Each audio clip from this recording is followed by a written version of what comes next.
Thank you very much for the visit to the International Court. Thank you very much for your kind invitation. Very honored to have you here. Ambassador, thank you very much.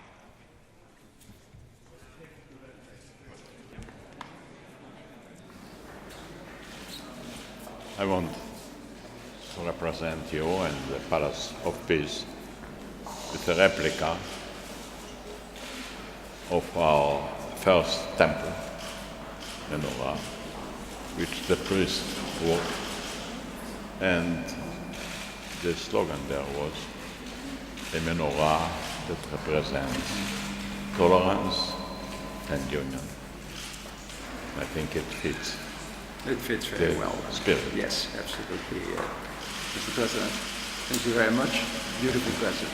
Thank you. Thank you very much. Thank you. Thank you very much.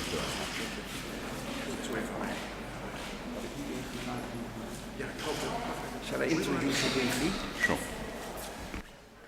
Ladies and gentlemen, it is my great honor and an even greater pleasure to introduce to you the President of the State of Israel, Mr. Shimon Peres. He just has had talks with the International Court of Justice. And as you all know, we are celebrating this year 100 years Peace Palace. And that, of course, is an ideal occasion to look back, but it's even better to look forward. And I understand that the President is prepared to make a statement and that he is also willing to answer a few questions, if I'm not mistaken.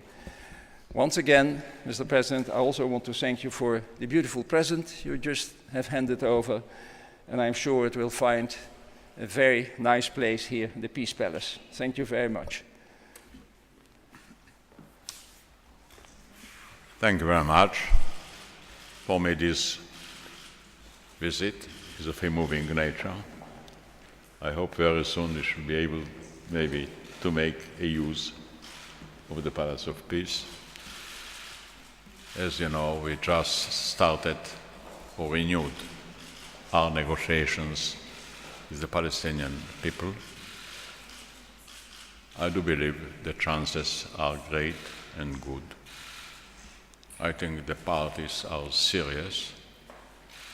Our government took some difficult steps in order to enter the negotiations. And I know personally for a long time the president of the Palestinian Authority, Mr. Abbas, as we call him Abu Mazen. The two of us signed the Oslo Agreement. And I think he's a man of peace and a serious person. And I think it has a great importance because this may be the last conflict between us and the Arab world.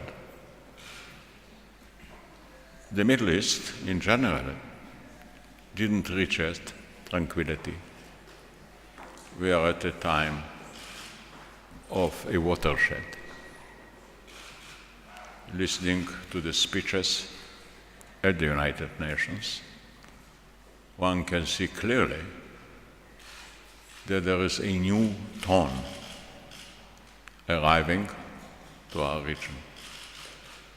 The only problem is it just a new tone or will it become a new situation? The only way to judge it is on the record, by what will happen, by what will be done, not just by what was declared. I think not just Israel, it's not just the Israeli problem, but most of the civilized world wouldn't like to see an added country going nuclear, I'm referring to Iran, with a rhetoric of a threatening nature, and also constructing a military option, a nuclear military option, and building long-range missiles. They don't have any purpose of a civilian nature. On nuclear options you can say. There are some for civilian use. Nuclear missiles don't have any civilian use. I think all of us would prefer to see Iran returning to the camp of peace and reason. But I think none of us can compromise on that minimal request. The world has decided, or most of the world, to try to convince the Iranian by civilian pressure, namely economic sanctions. Probably it has an effect, at least upon the declarations of the Iranians. If it will have a total effect to bring an end to the menace of Iran being a center of terror and concentrating on building nuclear bombs, it will be better. But all options otherwise are being kept. The Syrians were forced, this time by an agreement between the United States and Russia, to give up the chemical arsenal. They didn't do it before they were threatened with a military option. And once they did it, they didn't stop to kill people, their own people. Today, there is no real line between countries. The real line today is not just geographic, but rather moral. The moral line between living in peace and justice and the immoral practice of killing innocent children. All of us are united in this clear moral call. We cannot compromise morally. None of us is seeking for any assets or advantages. What we are all seeking is to have a just and a peaceful world, enabling our children to grow in a world of great scientific promises that can help nations escape poverty and want. The Middle East has existential problem, shortage of food, shortage of freedom, and by going scientifically, they can really overcome those difficult challenges and arrive to a standard of living which will make the youngsters happy and safe. Thank you very much. And I shall clearly answer questions. Thank you. Reuters, please. President Anthony Deutsch of Reuters, you're in The Hague, where the Organization for the Prohibition of Chemical Weapons has its seat. Syria, of course, has just joined the Chemical Weapons Convention. I'm wondering if you think that this may be an opportunity for Israel to follow and also ratify the Chemical Weapons Convention.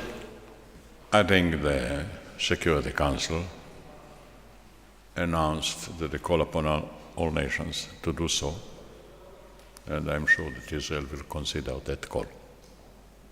We signed, as you know, the agreement not to build and use chemical weapons, but we were not called to re-sign it.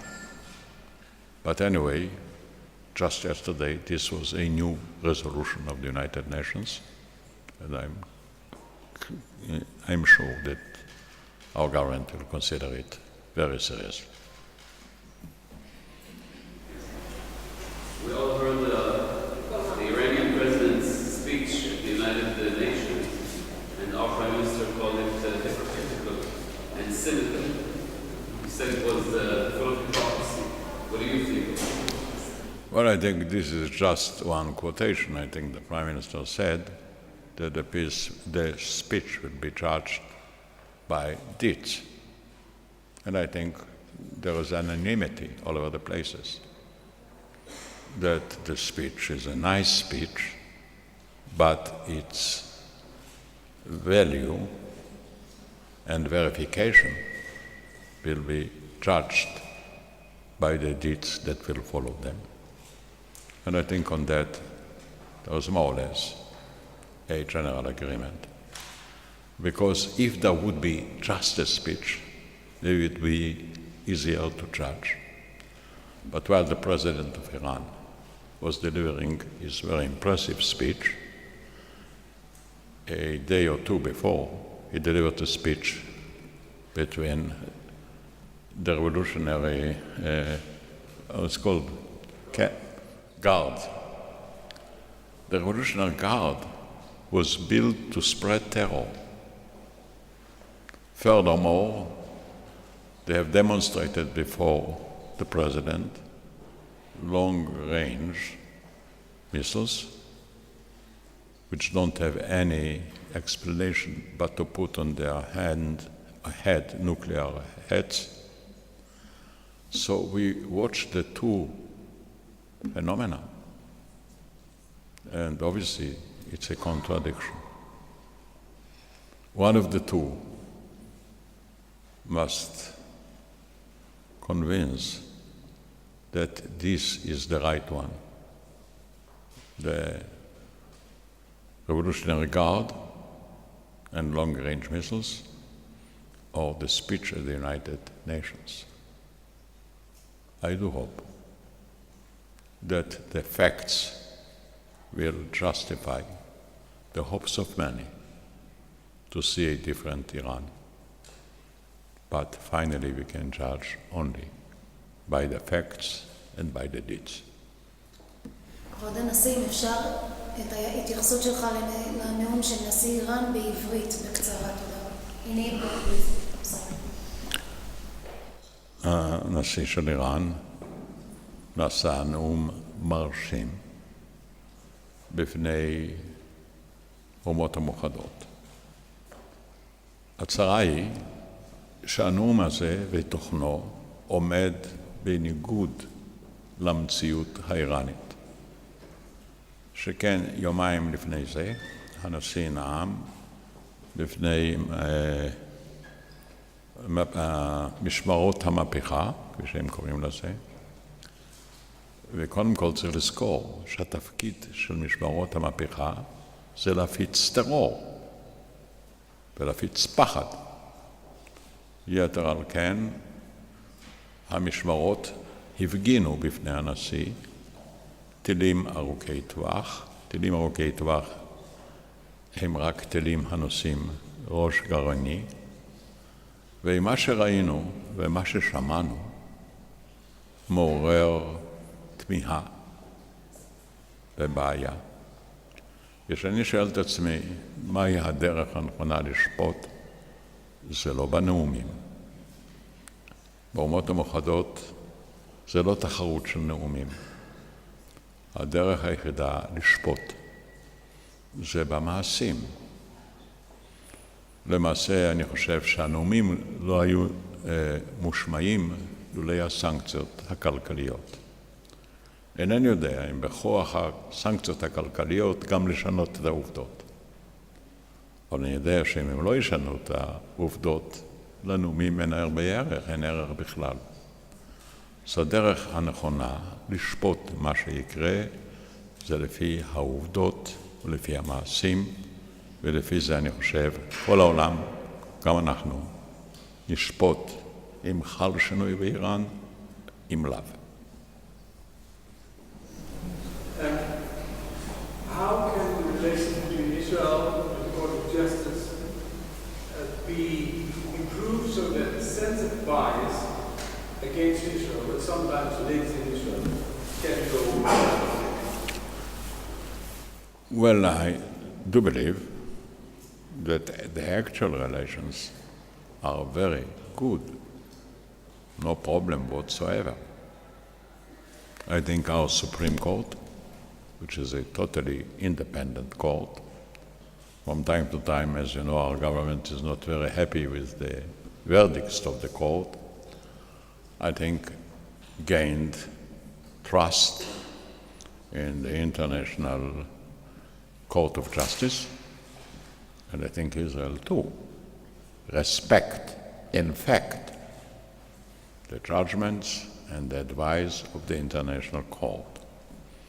I think I told the President of the Court and the judges that in our eyes, a world without an international court would become a terrible mistake, or shall I say, a great danger.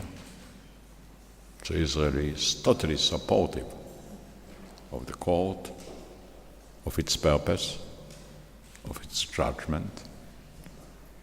And if you want, look just to the formal side, but to the real relations, they're in a very good and important state.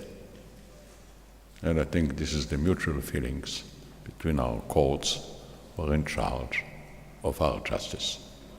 Thank you very much. Thank you very much.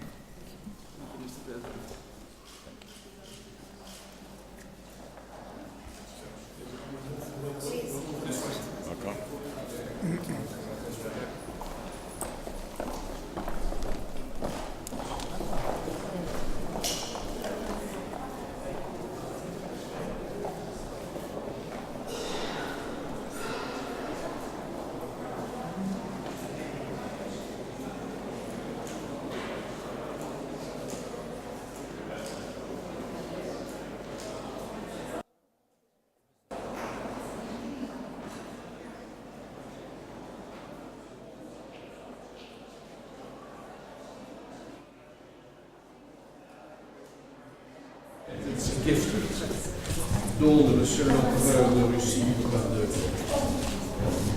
door. The foundations. So this is quite interesting. This is what we call this area of Russian past. These buildings, 100 years.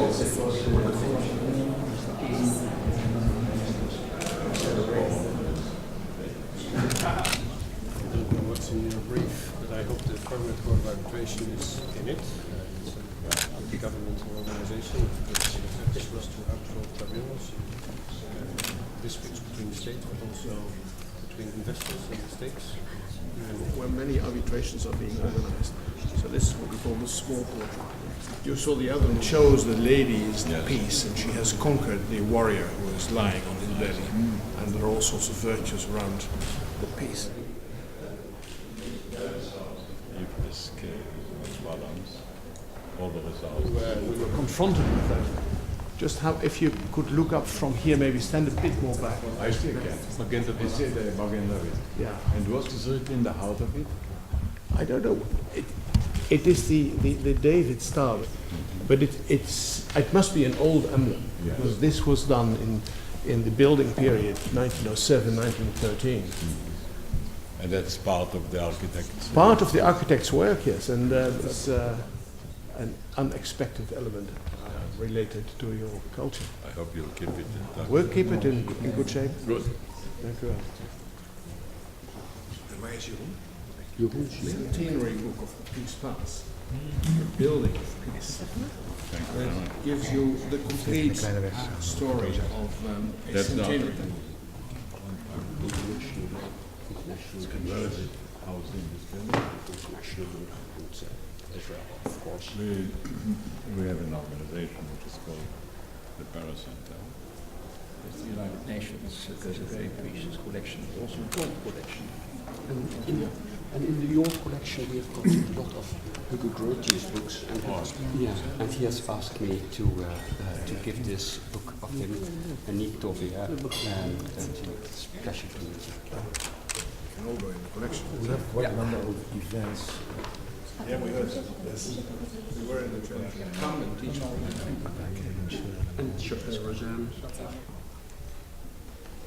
When did you depart from diplomacy and politics? Well, 2007 and 2008. But unfortunately here, these papers should find a lot of, let's say, compensation. Thanks for visiting us. Thank you very much. Again. Thank you very much. Thank you. Thank you very much.